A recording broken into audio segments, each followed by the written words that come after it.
Questa settimana l'arte del Vangelo racconta la parabola del seminatore.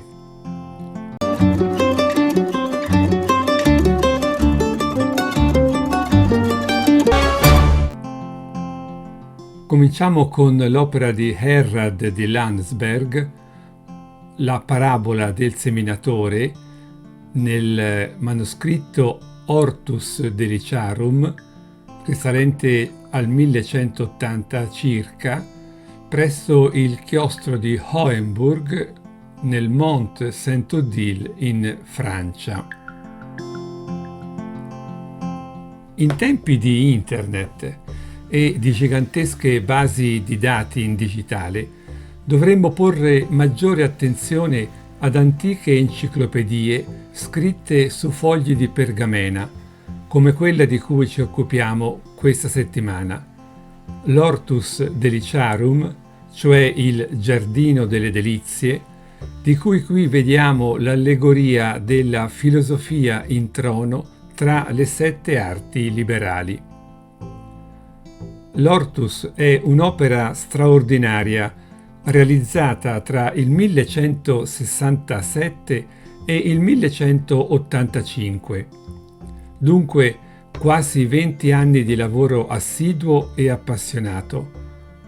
Ma è rilevante il fatto che si tratta della prima enciclopedia scritta da una donna, Herrad, qui vediamo il suo autoritratto, una suora che fu badessa dell'abbazia di Hohenburg sul monte Saint-Odile in Alsazia, oggi una regione francese ma a lungo contesa tra Francia e Germania.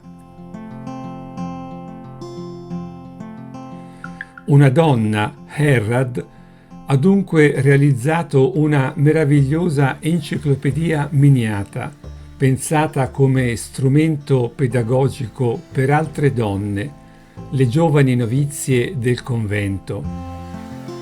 La scrittura è chiara ed elegante.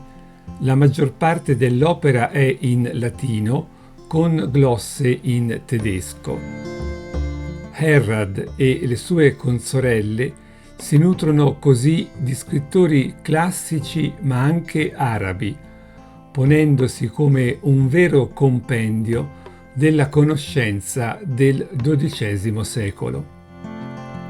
Il manoscritto conteneva anche illustrazioni e musiche, e poi, intervallate da scritti di altre fonti, c'erano poesie della stessa Herrad, indirizzate alle suore e quasi tutte musicate. La parte più famosa del manoscritto sono le sue 336 illustrazioni che simboleggiavano vari temi filosofici, letterari e naturalmente teologici.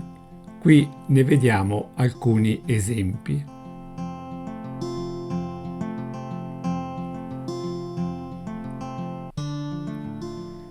I profili delle figure venivano disegnati con la penna d'oca, quindi venivano posti i colori, le luci, le ombre e infine venivano segnati i contorni con tinte nere o marroni.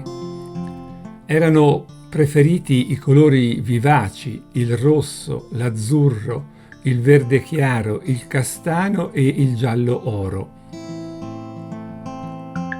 Le miniature dell'Hortus Deliciarum richiamano anche alcune vetrate nella parte romanica della cattedrale di Strasburgo.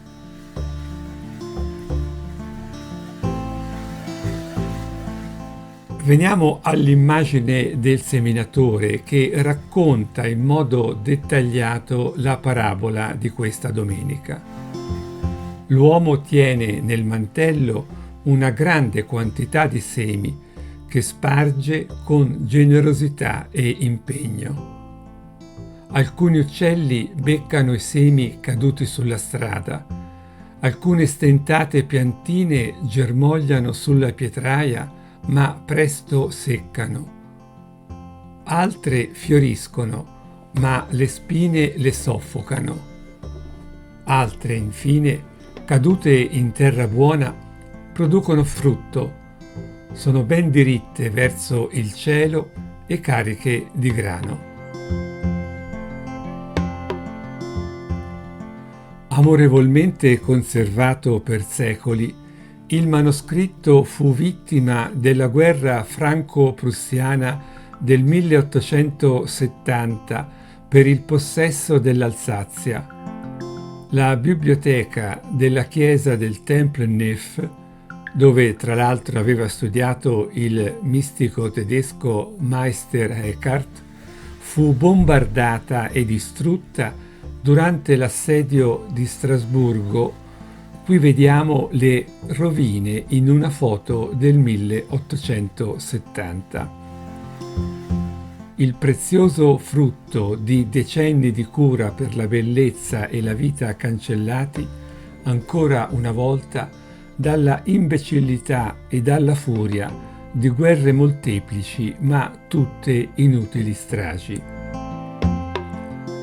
È stato però possibile ricostruire questo manoscritto sulla base di pubblicazioni che l'avevano riprodotto in epoche precedenti e tra l'altro ora visibili in rete, e qui ne vediamo il frontespizio.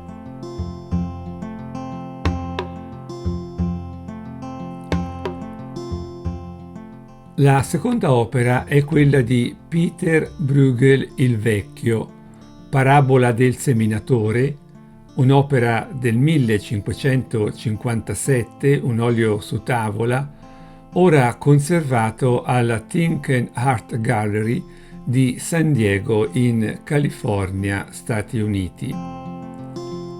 Ed è curiosa la vicenda di quest'opera, che venne scoperta solo nel 1931 e giunse poi in California nel 1965. Qui Bruegel fa una scelta molto diversa da quella dell'Hortus Deliciarum. Non isola, separandoli, i vari momenti della parabola, concentrandosi sui vari passaggi. Presenta solo il gesto del seminatore, che non è al centro della scena, ma in basso a sinistra, in primo piano. Protagonista sembra soprattutto il paesaggio, un'ampia veduta di mare, di montagne, di campi, di boschi, di città, di chiese, di case isolate, sotto un cielo di nubi. I tre piani prospettici dell'opera sono evidenziati da una diversa predominanza dei colori: bruno in primo piano, verde per il secondo e azzurro per lo sfondo. Il paesaggio richiama vedute locali, fiamminghe, con l'eccezione delle montagne lontane, che invece sono ispirate alla visione delle Alpi durante il viaggio che Bruegel fece attorno al 1552.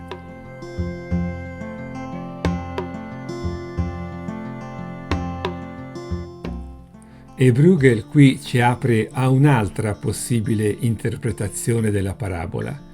Se nell'Hortus Deliciarum eravamo ammoniti a far sì che la nostra accoglienza sia quella del terreno buono e non della strada, dei sassi o delle spine, qui siamo messi di fronte all'ostinata volontà di un Dio che annuncia la sua parola in ogni circostanza, anche quella apparentemente più avversa.